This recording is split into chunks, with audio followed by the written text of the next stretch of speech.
So marginal cost of production is nothing but the cost which will change because of addition of one unit. So if previously I was producing 1000 units and I decided to produce 1001 unit, so how much change that one unit is going to result into in the total cost, that is what is marginal cost. You can easily identify that increase or decrease in the output is going to result in either increase or reduction in the present total cost from the existing level. So that is called as a marginal cost. Whatever will be the extra or the lesser cost, that is a marginal cost.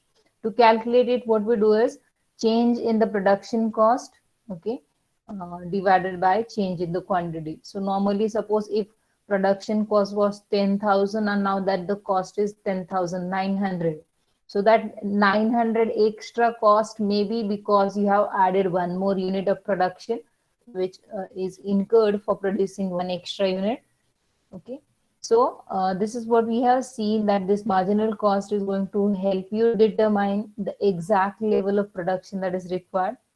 So it is going to help you decide the exact level by making use of marginal cost and the marginal revenue.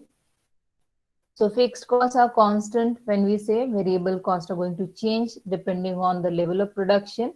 And that is the reason why they vary, okay, as per the production level. We have seen when we talk about marginal cost, specifically, we are going to take into consideration these two types of costs, right?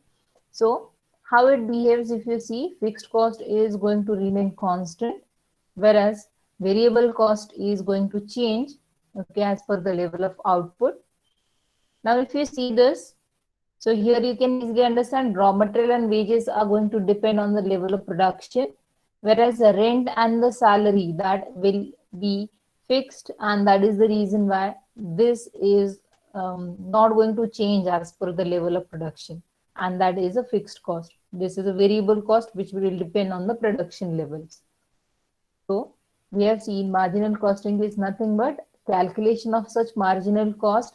Why we are calculating this marginal cost? To decide the volume of production. So exactly how much to produce, that question can be answered with this marginal costing. So whether to produce 1000, 1500 or 2000, which level of production is more profitable, that you're going to check. So for that reason, that marginal costing is going to help you, right? When we talk about marginal costing, we are talking about a tool which is used by the management to control the cost. Okay, so you can see the purpose of marginal costing, that is to control the cost, okay, for a short time. It is going to study the cost which changes with the volume of production. So specifically, which cost changes with the volume of production? So your variable cost, it is trying to study the cost, okay, which varies with the volume of production. So variable cost per unit will remain same, but it will vary in total. Whereas fixed cost in total will remain same, but it is going to vary per unit basis. We'll see with the example. So it is going to study the relationship between the volume and the profit, and it will help you decide which volume is more profitable for you to produce. That's according to that, then you are going to take the decisions. So features of marginal costing. So what exactly it does is it is trying to make the difference between fixed and variable cost. So when we talk about cost specifically, they are going to focus more on the variable cost for calculating product cost. They are going to calculate contribution separately. Now this contribution is nothing but the amount which is left after charging the variable cost. So this is the amount left to recover your fixed expenses. Okay, so if you remember the format, sales minus variable cost equals to contribution. So first what we do, from the sales we minus the variable cost, which is going to change as per the level of production. Then whatever is left, that is called as a contribution. From this contribution, we are going to cover up our fixed charges or fixed cost to calculate the profit. Now this will also help you determine the price at a different level of operations. How you are going to decide the price of the product. Okay, you can understand the advantages. These are the advantages. It is going to be fixed per unit basis. Variable cost remains fixed per unit basis, but overall cost changes. It is more realistic because when you are carrying out the business, there will always be some amount of fixed cost which needs to be controlled. So for that reason, this is the cost control technique which is going to help you identify two different types of cost, and you can think about how you can limit your fixed cost. So simplified overheads treatment. So overheads, now this other things apart from the variable cost are treated as overheads. Ma'am, can you explain the third point again? This one, simplified overheads. Yes, Okay. ma'am. Simplified overheads treatment means now what happens, now it may happen that in the business there are different types of costs, some costs which are relating with manufacturing, some costs relating with the sales, then marketing, then there are some other things also, then some costs which are variable, some costs which are fixed, some costs which are semi variable. But for this calculations, we are only going to categorize cost into the two, that is the fixed and the variable cost. So what we are going to do, we are only going to consider the variable cost as the direct expense. Okay. And overheads means the indirect expenses. Okay. So simplified overhead treatment means all the expenses which are not directly associated with manufacturing, they are considered as indirect expenses, that is overheads. If you remember in the costing, indirect expenses are called as overheads. So all the expenses which are relating with the manufacturing, which are going to change as per the level of production, all those are considered as direct expenses. Now rent, salary of a watchman, then electricity charges, which are fixed in the nature, so those are treated as indirect expenses. Only the expenses which are relating with the manufacturing of a product are considered as a direct expenses. So variable expenses are charged first. From the sales we minus variable expenses first, then the remaining amount is called as a contribution. Now that contribution will be used for paying of the fixed cost like rent and salary of the people. Okay, so that is how you can understand overheads treatment. Simplified overhead treatments, all the fixed costs are considered as indirect expenses. They are treated as overheads. Whereas only direct expenses that is relating with the manufacturing, that is variable cost only, will be covered. So you can easily understand this is going to help you in cost control, identifying where you need to focus on exactly. So systematic and scientific, this is because all the things are mentioned separately, categorization is mentioned separately, and management is interested to know at which level that management or the business is going to get higher profit. So accordingly, company can think about whether to produce 1,000 units or 2,000 units. If producing 2,000 units is going to give you more benefits, so obviously company will decide to go for more level of production. So if producing extra units are not going to give you benefit, then you will not produce the products, right? As simple as that.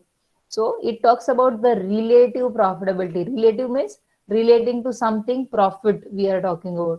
So it talks about relative profitability.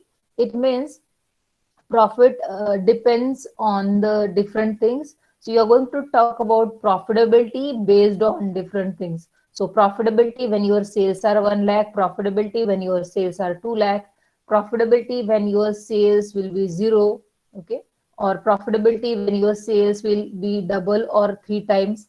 So we have seen already the examples to understand this term. The profit, how it depends on the different factors, basically on sales. Based on the sales, how your profitability is going to change because of variable and fixed costs that we have seen. So it is going to help you plan your profit properly, and it will also help you understand how much is the break even point. So minimum amount of sales which are required to survive in the business, that is what is break even point. So at least if you are able to meet that much sales, then you are at least able to recover your cost, means you will not at least be suffering losses. So break even point, suppose if you are carrying out business and your cost of carrying out the business is 1 lakh. If I'll be selling products of rupees 1 lakh, now that is a break even level. Means 1 lakh amount of goods if I'm selling, so at least I'm able to recover the cost. So that 1 lakh rupees sales is called as a break even point. This, after break even, if the sales level increases, now instead of 1 lakh, if we are selling 1 lakh 50,000, then sure you're going to get profit, because 1 lakh is the cost which you will be recovering at 1 lakh level. And if you're selling 1 lakh 50, that 50,000 extra which you are selling is your profit. Same way, if 1 lakh is cost and if you are selling 80,000 amount of sales, now you can easily understand 1 lakh is the break even, and you are selling 80,000 means you are going to suffer the loss of 20,000, because cost is 1 lakh and you are going to receive only 80,000. That is the sales revenue. Okay. This is how you can understand the break even importance. So main disadvantages of this is it is really difficult to classify the expenses. Now, just as I said, rent is a fixed cost, so it will go to the fixed cost. Now, labor and the raw material will depend on production, that is completely variable cost. Now, suppose electricity hai, now telephone bill hai. Now, these expenses will not be in variable or fixed. They are somewhere in between. Some amount of expenditure you are going to incur even if you don't use the telephone. Some amount of expenditure, light bill, is going to come even if you are not going to use the manufacturing plant, because basic units जो भी होंगे उसके लिए you have to make payment. Now those costs are semi variable type, but you have to specifically categorize cost into the two only, variable or fixed cost, and that is a problem. So detailed analysis of overheads. Now each cost, if you are supposed to categorize into fixed and variable, then there will be a problem. Suppose office related expenses you are trying to categorize. Now there may be some expenses which depends on the production levels, then they will be considered as variable. Some expenses which are fixed may be considered in a fixed cost, but there may be some expenses which cannot be categorized into the two, that they may be semi variable. Then there is a problem with those expenses, how to classify, that may be a problem. Second thing, you are mainly concentrating on at different level of sales how much will be the profit, but you are not thinking about if you will be able to produce that much products or not. If is there any possibility that you will be able to accomplish that level of production. So you can easily understand marginal costing is focusing more on the different, identifying the different levels of sales for getting higher profits, but it is not going to concentrate on if you are able to produce that much or not. If not, what can be done? So production focus nahi hai, it is mainly focusing on the sales. Okay, and it is difficult to apply. Now break even point, why it is so important? Now you can see in the current situation, if you want to survive during the COVID and the pandemic, if you wish to survive, at least you need to achieve the level of break even. Then only you are able to survive in the market. If you fail to achieve that break even, what will happen? You will start suffering losses. At least if you are not able to recover your cost, then you will start suffering losses, and as a result, you are going to close down the business. Then in future, there is a very less possibility you're going to continue the same business, right? And that is the reason why you need to be very careful while determining the break even level of production to be done. This is what we have seen, if you remember. So you can see what we have discussed here is, if you are selling 1 lakh amounts of products, okay, and you are getting 20,000 profit. So if you double the sales, your profit is not going to get doubled, it will increase more than double. Why? Because you can see here, this is the fixed cost which is going to remain fixed. So this, so you can easily understand from the sales, we are treating this variable cost as the direct cost. From the sales, we are first minusing this cost, then you're getting contribution. Now this contribution will be made use of for making the payment of fixed cost, and then whatever remains, that is your profit. Okay, so now same way, if you see this, so this is going to remain same, ye bhi 40%, this is also 40%, but only difference is here, whenever you are getting 40,000, 20,000 you are paying, And when you are getting more, then also 20,000 only you are paying. Okay. And that is the advantage that you get. When you have fixed cost, you can increase profit margin by increasing the level of sales. You can say, I have just double the sales, but I have got 3 times profit. ये double हुआ है sales, but I have got 3 times profit. That is only because of this fixed cost. If it would have changed proportionately, okay, I'll just tell you, if it would have changed proportionately, just like this has become double, this would have also become doubled. Then 80,000 minus 40,000, then this would have come 40,000, exactly double. If you have variable cost, since it increases proportionately, profit will also increase proportionately if there is no fixed cost. But always there will be some amount of fixed cost in terms of rent, in terms of depreciation, in terms of some other costs. So if you consider that cost, you can easily understand, by increasing the sales, you are increasing more profit. Exactly opposite, if we'll make half of this, if you sell only 50,000 instead of 1 lakh, what will happen? So your variable cost will become half, proportionately it will reduce. So your contribution is now 20,000, and your fixed cost is also 20,000. 20,000 you have got, and 20,000 you have paid for fixed expense. You are left with nothing. But actually speaking, if this sales level has become half, then iska half, 10,000 at least profit you should have got, right? But here you are getting only zero profit. Why? Because of this fixed cost. That's the reason why you need to be very careful when you are dealing with the fixed cost. Fixed cost is going to help you so much if you increase the level of production, because this cost will get divided into more units and you'll get higher profits.